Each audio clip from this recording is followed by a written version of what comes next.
saya tegaskan bahwa kita juga harus mengakui dan menjamin hak Israel untuk berdiri sebagai negara yang berdaulat dan negara yang harus juga diperhatikan dan dijamin keamanannya. Karena itu Indonesia sudah menyampaikan begitu negara Palestina diakui oleh Israel, Indonesia siap untuk mengakui Israel dan kita siap untuk membuka hubungan diplomatik dengan Israel.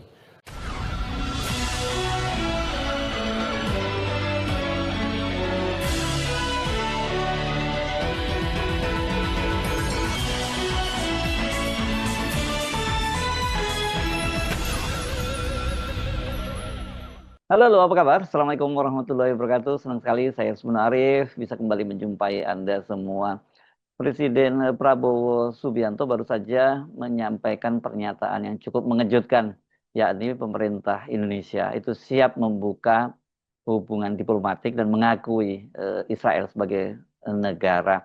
Pernyataan dari Presiden Prabowo itu disampaikan dalam joint konferensi pers bersama dengan Presiden Prancis Emmanuel Macron yang saat ini sedang melakukan kunjungan ke Indonesia. Kendati dia juga menyatakan bahwa ada syaratnya untuk agar Indonesia bersedia mengakui Israel dan membuka hubungan diplomatik dengan Israel. Ini asalkan dengan syarat ya Palestina itu harus menjadi negara yang merdeka. Jadi ini adalah two-state solution. Walaupun kelihatannya ini merupakan satu terobosan, tetapi tetap saja pernyataan dari Presiden Prabowo ini pasti akan mengundang kritik dan ini dinilai kontroversial karena sebenarnya posisi Indonesia itu sangat jelas bahwa selama Israel masih menjajah bangsa Palestina itu maka ya Indonesia itu tidak akan pernah mengakui Israel sebagai sebuah negara. Prabowo menyampaikan pernyataan itu di depan Presiden Emmanuel Macron. Presiden Prabowo dalam jumpa pers atau joint conference bersama Emmanuel Macron itu menegaskan hal itu dan itu kata Prabowo dia sampaikan setelah dia melakukan pembicaraan empat mata yang cukup produktif bersama dengan Presiden Macron. Presiden Macron ini saat ini tengah melakukan kunjungan ke Indonesia dan salah satunya dia sempat mengunjungi Candi Borobudur. Saudara-saudara sekalian, salah satu hal yang sangat penting dalam pembahasan saya dengan Presiden Macron adalah apa yang disampaikan oleh Presiden Macron tentang kehendak Prancis untuk mendorong penyelesaian damai masalah Palestina, di mana Prancis juga akan terus mendukung langkah-langkah ke arah kemerdekaan Palestina sebagai negara yang merdeka. Juga Perancis akan terus mendesak segera diberlakunya penghentian kegiatan bersenjata di Gaza dan menyuruhkan jaminan terhadap akses kemanusiaan penuh. Kami juga mendukung rencana Perancis dan Arab Saudi untuk menyelenggarakan KTT, konferensi tingkat tinggi di bulan Juni mendatang guna mendorong penyelesaian two-state solution dan mewujudkan perdamaian di kawasan Timur Tengah.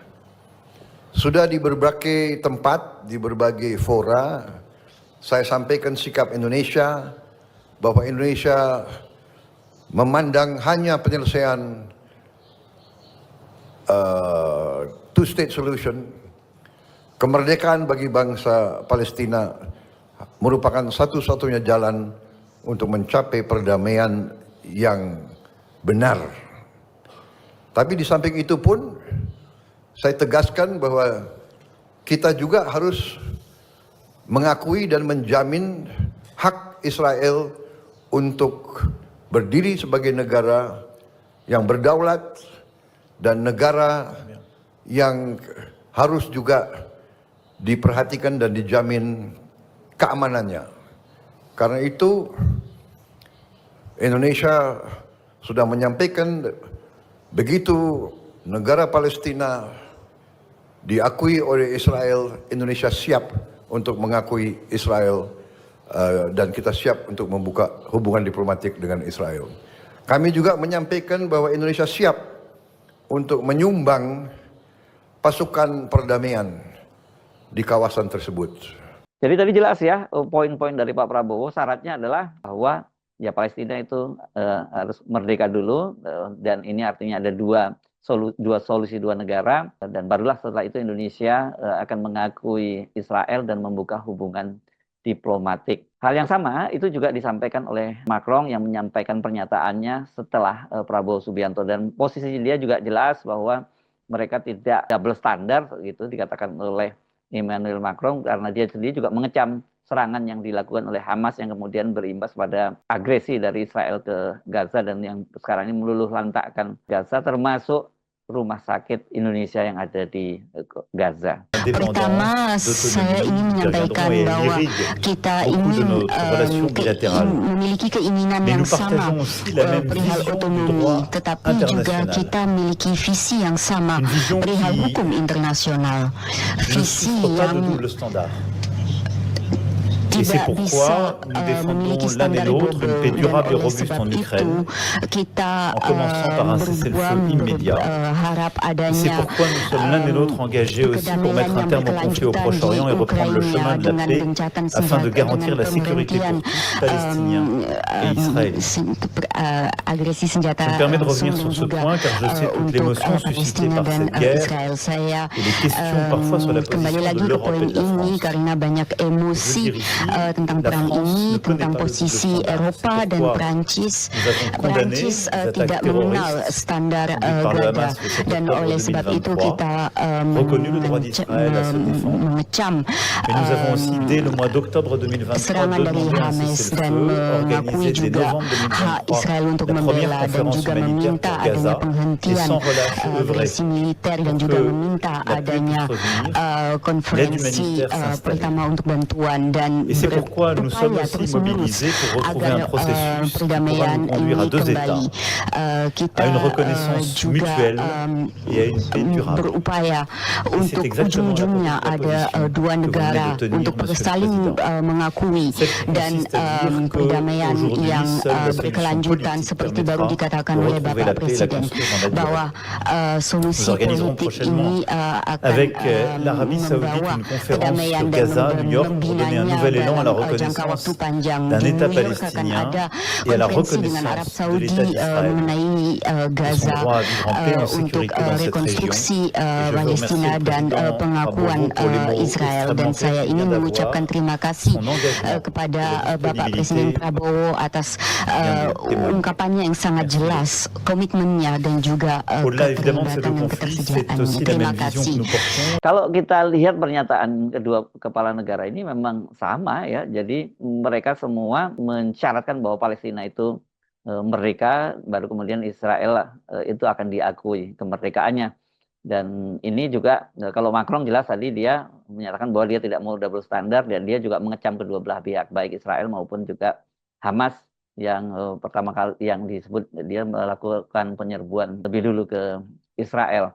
Nah, tetapi dari sisi Indonesia, saya kira ini jadi persoalan yang serius ya, karena bukan hanya sekedar kemerdekaan Palestina yang menjadi syarat untuk Indonesia itu mengakui Israel. Seperti yang dikatakan oleh Wakil Ketua Umum Majelis Ulama Indonesia, Anwar Abbas, bahwa pernyataan Presiden Prabowo Subianto kemungkinan Republik Indonesia itu mengakui negara Israel bila Palestina merdeka itu katanya bertentangan dengan pembukaan Undang-Undang Dasar 1945 yang mengecam segala bentuk penjajahan di muka bumi. Amanat dari Undang-Undang Dasar dalam pembukaannya jelas gitu bahwa sesungguhnya kemerdekaan itu ialah hak segala bangsa, dan oleh sebab itu maka penjajahan di atas dunia harus dihapuskan karena tidak sesuai dengan peri kemanusiaan dan peri keadilan. Karena itulah, ini saya baca di republika.co.id ya, Anwar Abbas menyatakan tidak mungkin ada peluang Republik Indonesia atau Indonesia itu membuka hubungan diplomatik dengan Israel. Kenapa? Karena Israel itu adalah negara penjajah, sementara negara kita adalah negara yang sangat anti terhadap penjajahan. Apabila Israel ingin menjalin hubungan diplomatik dengan Indonesia, peluangnya hanya akan ada bila terpenuhi berbagai syarat. Pertama, kata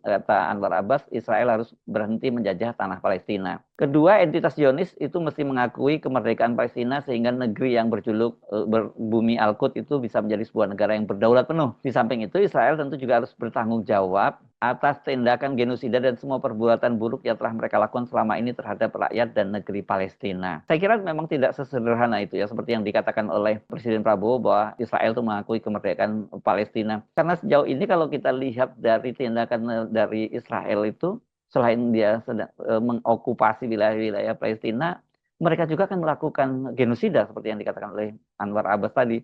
Dan untuk tindakan genosida itu tentu saja harus dipertanggungjawabkan terlebih dahulu di Mahkamah Internasional karena luar biasa kekejian dari Israel itu terutama di Gaza. Dan ini juga sebenarnya sikap banyak negara, sikapnya seperti itu, jelas seperti itu. Tapi kita tahu bahwa sekarang ini bagaimanapun juga posisi negara-negara Barat walaupun sekarang sudah berbeda dengan Amerika masih tetap saja juga mereka mendua. Kalau Amerika Serikat jelas ya posisinya, apalagi di bawah Trump, mereka tetap mendukung sepenuhnya Israel. Tapi negara-negara Eropa, bahkan juga termasuk Prancis, mengecam tindakan Israel terhadap yang melakukan agresi di Gaza. Tapi sebaliknya mereka juga mengecam tindakan Hamas gitu, yang mereka sebut memulai pertempuran ini. Ini banyak yang cara pandangnya seperti itu. Jadi saya kira meskipun ini banyak dianggap sebagai sebuah terobosan sikap dari Presiden Prabowo, tapi ini tetap akan menimbulkan kontroversi baru. Nah, karena tadi posisinya Israel itu. Berarti saya sendiri nggak yakin bahwa Israel akan berubah posisinya untuk mengakui kemerdekaan Palestina. Karena bagi mereka, ya kemerdekaan Palestina itu hanya akan menjadi duri dalam daging bagi eksistensi negara Zionis itu. Jadi saya kira ini meskipun ini pernyataan ini cukup mengejutkan dan juga merupakan terobosan dari pemerintahan Indonesia, rasanya itu akan sulit terwujud. Tetapi yang mesti saya ingatkan ini buat Pak Prabowo dari sisi dukungan di dalam negeri, ini yang penting diperhatikan oleh Pak Prabowo karena begitu ucapan itu menyebar di media sosial, saya banyak sekali membaca komentar-komentar yang negatif dari para netizen, dan netizen ini bukan hanya sekedar netizen biasa gitu, netizen alay gitu. Ini mereka banyak juga para netizen yang selama ini aktif, terutama gerakan-gerakan Islam yang mendukung rakyat Palestina. Dan padahal kan dalam situasi seperti sekarang ini, Pak Prabowo tidak hanya harus berhitung terhadap dukungan dari dunia internasional, tapi yang paling penting justru dari dukungan dalam negeri. Karena sekarang ini Pak Prabowo kan sedang menghadapi situasi yang sangat berat, dan juga ada dualisme dalam pemerintahan ini. Karena di satu sisi mantan Presiden Jokowi masih terus cawe-cawe, dan ini menimbulkan resistensi dari banyak kalangan di Indonesia. Dan kedua juga dalam soal Palestina ini kan banyak sekali yang mendukung garis keras di sini yang ya tidak ada tawar-menawar dengan Israel. Memang sih kalau kemudian pendekatannya seperti itu, zero sum game memang sulit untuk terwujud. Tapi itulah memang seperti dikatakan oleh Buya Anwar Abbas tadi, itu adalah amanat dari Undang-Undang Dasar yang harus dijunjung tinggi siapapun pemimpin negara ini. Saya Arsbun Arif, sampai jumpa lagi. Wassalamualaikum warahmatullahi wabarakatuh.